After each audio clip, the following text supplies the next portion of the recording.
En la clase de hoy hablaremos de las diferentes terapias de reemplazo renal utilizadas en las unidades de cuidados críticos pediátricos. Comenzaremos con la diálisis peritoneal aguda. Este tipo de diálisis puede ser considerada como un método de reemplazo renal tanto continuo como intermitente en pacientes pediátricos con lesión renal aguda y además tiene como ventajas en comparación con los métodos hemodialíticos en que son de bajo costo, que no requieren la colocación de un catéter venoso central, que no producen inestabilidad hemodinámica y que puede utilizarse además para ciertas intoxicaciones. En la diálisis peritoneal se produce un intercambio de agua y solutos a través de los poros del peritoneo que van a funcionar como una membrana semipermeable. Los poros de la membrana peritoneal son tres. Hay poros ultra pequeños donde se producirá la ultrafiltración, o sea, el pasaje de agua. Existen poros pequeños donde pasará aguas y otras moléculas de bajo peso molecular como son la urea y la creatinina. Y después existen poros grandes donde pasarán moléculas de mayor peso molecular como proteínas, como por ejemplo la albúmina. En este gráfico representamos los mecanismos de transporte que intervienen en la diálisis peritoneal. Observamos cómo las sustancias van a pasar de un compartimiento donde hay mayor concentración a uno de menor concentración a través de una membrana semipermeable. En este caso la membrana semipermeable es la membrana peritoneal.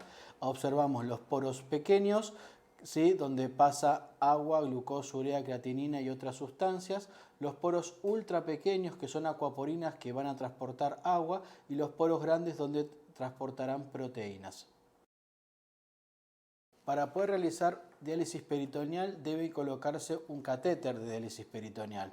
Existen dos tipos, los siliconados o de tipo Tenkov, que son los más utilizados, que son colocados generalmente en quirófano por los cirujanos, que tienen como características que tienen CAF, que van a producir mayor fijación y menores desplazamientos y tienen menos riesgo de complicaciones como son las infecciones.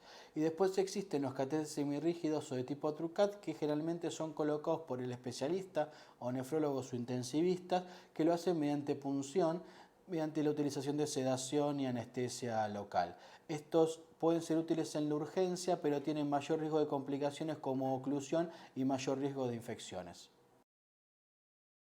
Para lograr una adecuada ultrafiltración y una adecuada diálisis debe generarse diferencia de concentración y de osmolaridad entre la solución de diálisis y la plasmática.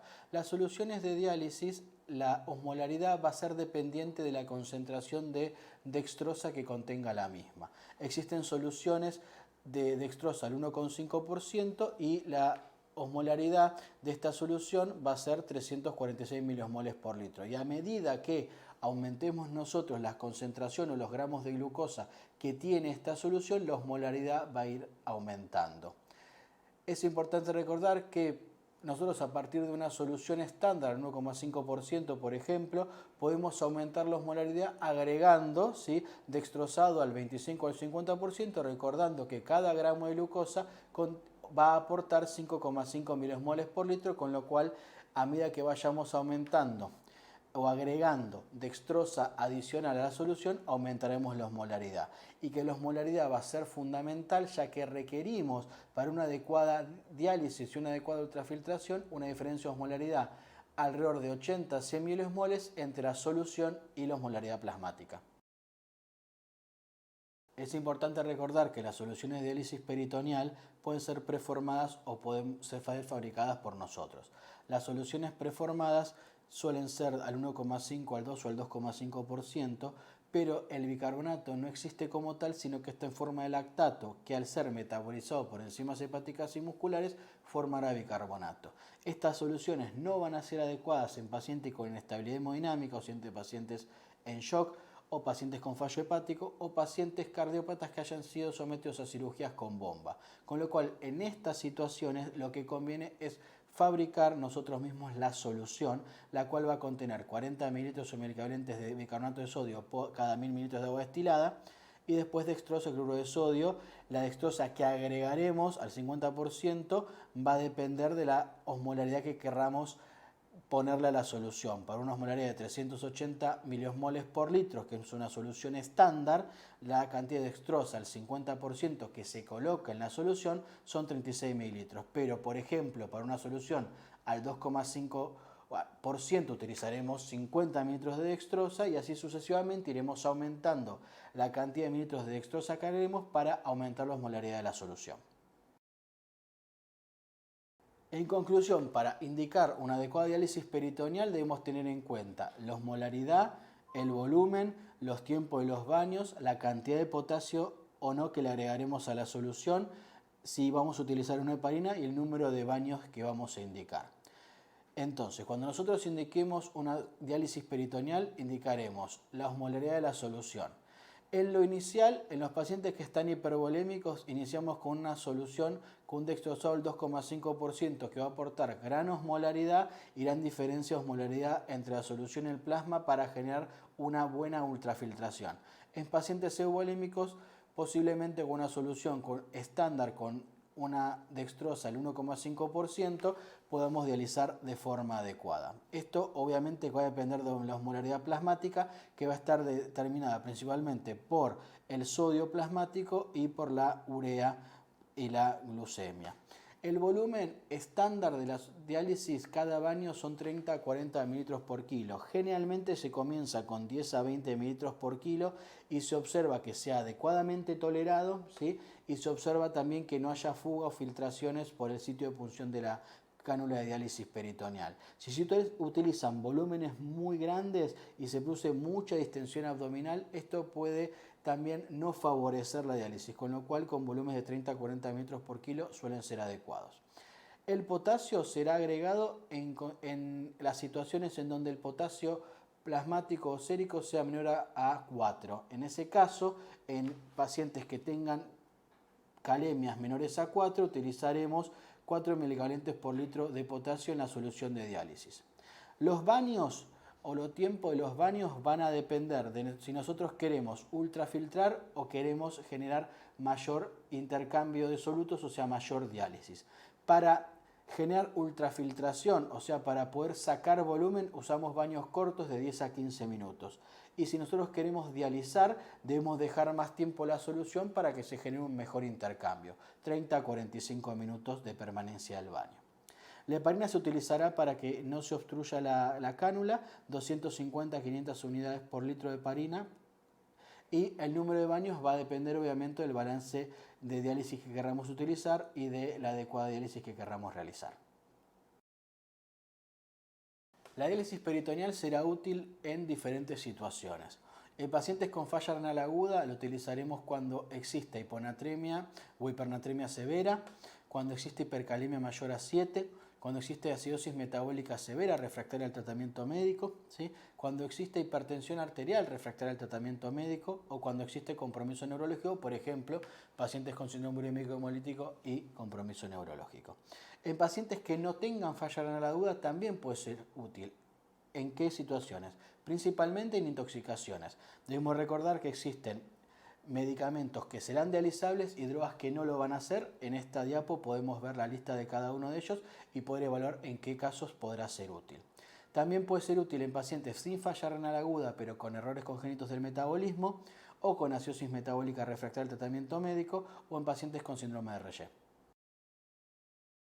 También es importante remarcar que existen contraindicaciones para este procedimiento. El antecedente de una cirugía abdominal reciente será una contraindicación. Pacientes con enfermedades intestinales graves, enteritis severas, también va a ser una contraindicación. La presencia de onfalocele, gastrosquisis, extrofia vesical también serán contraindicaciones. Y en pacientes con insuficiencia respiratoria grave, la gran restricción abdominal que va a generar la presencia del líquido a nivel abdominal va a agravar esta insuficiencia respiratoria, entonces en estos pacientes es complicada su realización. Vamos a continuar la clase con las terapias de reemplazo renal continua hemodialíticas, ¿sí? Las terapias de reemplazo renal continua son técnicas que van a extraer solutos de manera continua, o sea, durante las 24 horas del día, ¿sí? ¿En qué pacientes las vamos a utilizar? Vamos a utilizar en pacientes que presenten inestabilidad hemodinámica o en pacientes en los cuales uno trataría de utilizar diálisis peritoneal, pero el peritoneo no es una opción. Las terapias de reemplazo renal continuas, al igual que la hemodiálisis intermitente o la diálisis peritoneal, tienen como función o finalidad la sustitución de la función del riñón, es decir, estabilizar el medio interno y eliminar sustancias tóxicas endógenas y exógenas. En las terapias de reemplazo renal continuas, los mecanismos de transporte que se van a poner en marcha o en juego son dos, la convección y la difusión. La convección es el movimiento del agua desde el lugar o el compartimiento de mayor presión hidrostática y menor presión oncótica hacia el de menor presión oncótica y mayor presión hidrostática. Y el movimiento se genera hasta que se igualen las presiones. Este movimiento va a arrastrar solutos, principalmente sodio, pero también puede arrastrar otros electrolitos como por ejemplo el potasio. En el caso de la difusión, lo que hay es diferencia de concentración de solutos, o sea que va a haber movilización de solutos, ¿sí?, a través de los poros del filtro del sitio de mayor concentración o al de menos concentración, ¿sí? Debemos recordar que estos poros, ¿sí?, van a ser permeables a algunos solutos e impermeables a otros. Por ejemplo, los electrolitos, la urea u otras sustancias van a poder pasar libremente según diferencia de concentración, pero otras moléculas de alto peso molecular no van a poder atravesar los poros, con lo cual no se van a poder movilizar, ¿sí?, como lo representa el gráfico que vemos en la diapositiva. Independientemente cuál sea la terapia de reemplazo renal, hemodiálisis, hemofiltración, ultrafiltración continua lenta o hemodiafiltración, la nomenclatura que debemos conocer es la siguiente. Va a existir un flujo de sangre, ¿sí?, que se regula por la bomba de sangre, que es 5 a 10 mililitros por kilo de peso, con un valor mínimo de 50 mililitros por minuto a uno máximo de 150 mililitros por minuto. Un flujo plasmático, que es el volumen de plasma que pasa por minuto a través del filtro, que va a depender del flujo de sangre y del hematocrito del paciente. Un flujo de reemplazo, en el caso que hagamos hemofiltración, utilizaremos una solución de reposición o una solución de reemplazo que tendrá un flujo que debe ser sumado al uretra para poder extraerlo. Un flujo de efluente o el flujo de la bomba de extracción, que es el flujo de uretra, que es lo que nosotros vamos a atraer del filtro. Y un flujo de diálisis o QD, que es el flujo o el volumen por minuto que va a pasar la solución de diálisis, que va a introducirse en el filtro para generar la diferencia de concentración y un mecanismo de contracorriente para que se pueda producir la diálisis. Las terapias de reemplazo renal continuas utilizan catéteres venosos centrales. Estos catéteres venosos centrales son catéteres siliconados doble lumen que van a partir del 7 French, o sea, por más pequeño que sea el paciente, no pueden utilizarse catéteres menores a 7 French porque no van a poder lograrse el objetivo. El lugar de colocación más frecuentemente utilizado es la vía femoral, ¿sí?, y después por la vía yugular o la vía subclavia, pero el más utilizado en la urgencia es la vía femoral por la facilidad de acceso. Obviamente que las contraindicaciones a su colocación serán las infecciones activas de la piel, la presencia de trombosis venosa profunda a ese nivel, ¿sí?, y generalmente los catéteres tienen diferentes largos, pero se trata de que tengan entre 20 y 24 centímetros de largo para evitar la recirculación. En este gráfico podemos observar qué tamaño de catéter utilizaremos según el peso del paciente. Pacientes de 5 a 15 kilos utilizamos 7 French, pacientes de 16 a 30 kilos 8 a 9 French y pacientes de más de 30 kilos 10 a 12 French, que son los que generalmente van a poder colocarse. A partir de ahora vamos a describir los diferentes tipos de terapia de reemplazo renal continua, comenzando con la más simple, que es la ultrafiltración continua lenta o SCUF. Esta terapia de reemplazo renal va a ser utilizada en casos donde haya que remover agua, ¿sí?, pero que el paciente no presente otras alteraciones hidroelectrolíticas que requieran otro tipo de mecanismo. O sea, en esta terapia de reemplazo renal el mecanismo de transporte va a ser la convección. ¿En qué caso lo utilizaremos? En síndrome acítico hematoso refractario diuréticos o pacientes con estabilidad hemodinámica y anuria que no respondan a diuréticos o pacientes con hipervolemia que no tengan buena respuesta a los diuréticos. Como el mecanismo utilizado va a ser la convección, ¿sí? Lo que vamos a hacer es movilizar agua, ¿sí? Del intravascular hacia afuera y vamos a sacarla del paciente, pero esta movilización del agua puede atraer sodio o algún otro electrolito con ella. El volumen de ultrafiltrado es bajo, no requiere solución de reposición, ¿sí? En el caso de que la cantidad de ultrafiltrado sea menor a 5 mililitros por minuto. En esta simple representación vemos que a través de la guía arterial, por medio de la bomba de sangre, la sangre es movilizada desde el paciente hacia el filtro. Una vez que la sangre pasa por el filtro, solo va a salir líquido a través de una uretra, cuya extracción va a ser regulada por la bomba de extracción. Y una vez que se saca ese agua, la sangre con menos cantidad de agua va a volver a través de la guía venosa hacia el paciente. Como ven, no hay ningún líquido de reposición ni ningún líquido de diálisis. La hemofiltración venovenosa continua es otra técnica o otra terapia de reemplazo renal que también utilizará como mecanismo de transporte la convección. La diferencia que existe con la ultrafiltración continua lenta es que en este caso se va a agregar o pre o post filtro una solución de reemplazo. ¿En qué casos utilizaremos la hemofiltración venovenosa continua? Generalmente en pacientes con insuficiencia renal e inestabilidad hemodinámica que aparte de eso tengan alguna alteración del medio interno como puede ser acidosis metabólica, porque la solución de reposición generalmente va a ser una solución rica en bicarbonato. En esta terapia no hay difusión, o sea que no se agrega una solución de diálisis, sino que hay una solución de reemplazo. Generalmente el flujo que te utiliza esta solución de reemplazo es entre 20 y 30 mililitros por kilo y hay diferentes estudios que no mostraron mejoría o mejores resultados con ultrafiltraciones de alto volumen minuto como serán más de 35 mililitros por kilo por minuto, ¿sí? En el caso de pacientes con hipovolemia, recordar que el flujo de uretra debe ser mayor al flujo de reemplazo para obtener un balance negativo y lograr el objetivo. Entonces, el líquido de reposición puede administrarse antes o después del filtro. Colocarlo antes o después tiene sus pros y sus contras. Cuando lo colocamos prefiltro, lo que obtenemos es que la dilución de los factores procoagulantes, disminución de la viscosidad sanguínea, disminución de la presión oncótica, lo que genera mayor duración del filtro con menores necesidades de anticoagulación. En el caso de no tener una solución de reemplazo, podemos utilizar Ringer lactato o una solución salina al cual le pondremos bicarbonato, glucosa u otros iones para generar o en relación a los requerimientos del paciente.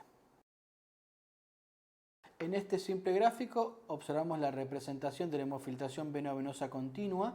Vemos que, como dijimos previamente, a través de la guía arterial la sangre llega del paciente hacia el filtro, ¿sí? Y de la guía venosa va desde el filtro hacia el paciente. En este caso, agregado post filtro, o sea, después del filtro, hay una solución de reposición que va a administrarle al paciente bicarbonato u otros electrolitos que el paciente requiera. Y del filtro se toma líquido a través de la uretra y esta cantidad de líquido que saca la uretra obviamente tendrá relación a los ingresos que tenga el paciente y a la solución de reposición que uno le haya o le esté administrando.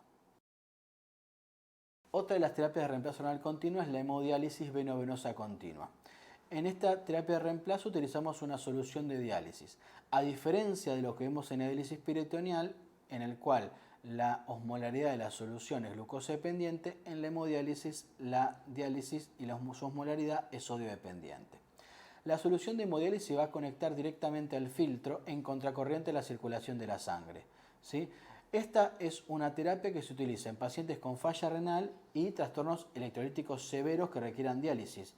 Y aparte de esto van a estar inestables hemodinámicamente, ¿sí? Con lo cual va a imposibilitar utilizar una hemodiálisis intermitente.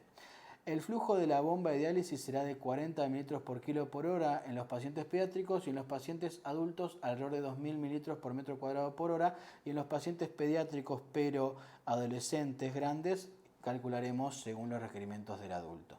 El mecanismo de transporte que utiliza esta técnica es la difusión, o sea que va a bañar a los capilares del filtro con una solución que va a tener una diferencia de concentración de solutos con respecto al plasma o la sangre del paciente, lo cual va a generar un movimiento de estos solutos a través de los poros del filtro. En este gráfico vemos cómo a nivel del filtro y en contracorriente a la circulación de la sangre a través del mismo, se coloca una solución de diálisis. Repito que esta solución de diálisis va a bañar a los capilares del filtro por fuera y va a aportar una solución que va a tener solutos a diferencia de concentración que el plasma del paciente, lo cual va a generar que por estos capilares y a través de los poros de los capilares del filtro se genere un movimiento de sustancias: urea, bicarbonato, sodio, potasio, calcio, magnesio, lo cual genere la diálisis. La última de las terapias de reemplazo renal continuas que vamos a ver es la hemodiafiltración veno-venosa continua. Esta terapia de reemplazo renal va a combinar la diálisis y la hemofiltración, con lo cual en este tipo de terapia de reemplazo renal vamos a tener convección y difusión. ¿Qué quiere decir esto? Que vamos a tener movimiento de agua, ¿sí?, a través de los poros del lugar de mayor presión hidrostática al de menor presión hidrostática, y vamos a tener difusión, o sea, movilización de solutos a través de su gradiente de concentración, ¿sí? Esta técnica es utilizada en pacientes con insuficiencia renal aguda, pero que además tengan falla orgánica múltiple o alguna alteración hidroelectrolítica severa y sobrecarga de volumen que requieran, además de la diálisis convencional, o la administración de una solución de reemplazo que aporte diferentes minerales y electrolitos. En esta representación gráfica de la hemodiafiltración veno-venosa continua vemos cómo a nivel del filtro está colocada la uretra para poder extraer el líquido que nosotros querramos, y está colocada en forma de contracorriente la solución de diálisis. Y en la guía venosa que retorna la sangre hacia el paciente está colocada la solución de reposición, que va a contener bicarbonato u otros solutos para aportar al paciente según los requerimientos que éste tenga. Las soluciones para hemodiálisis también pueden ser preformadas o pueden prepararse. Las soluciones preformadas generalmente no contienen bicarbonato en forma de bicarbonato, sino como lactato, el cual va a ser metabolizado bicarbonato por enzimas musculares y hepáticas, con lo cual en pacientes con falla hepática o gran inestabilidad hemodinámica o compromiso hemodinámico o shock no va a ser adecuada. Las soluciones de diálisis que podemos preparar van a ser soluciones con dextrosa al 0,2%, ver la diferencia o notar la diferencia que existe con las soluciones de peritoneal, que son al 1,5, 2 o 2,5%. Entonces van a contener por cada 1000 mililitros de solución de dextrosa al 10% 20 mililitros, de cloruro de sodio al 20% 30 mililitros y de bicarbonato de sodio 1 molar 40 mililitros. Recordar que la cantidad de bicarbonato puede ser aumentada según los requerimientos que tenga el paciente. Es importante recordar, ¿sí?, que el pasaje de la sangre por un circuito extracorpóreo va a activar la caja de la coagulación, lo cual va a llevar a la formación de trombos y a la menor vida útil del sistema del filtro, con lo cual es recomendable utilizar anticoagulación regional. ¿Qué quiere decir esto? Que nosotros debemos anticoagular al sistema, pero no anticoagular al paciente.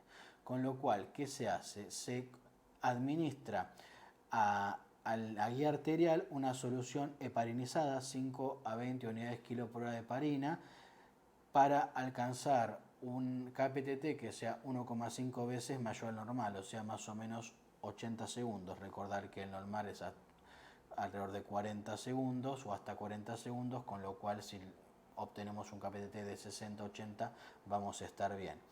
Y esta infusión de heparina, ¿sí?, va a ser antagonizada con protamina en la guía venosa antes de que la sangre vuelva al paciente.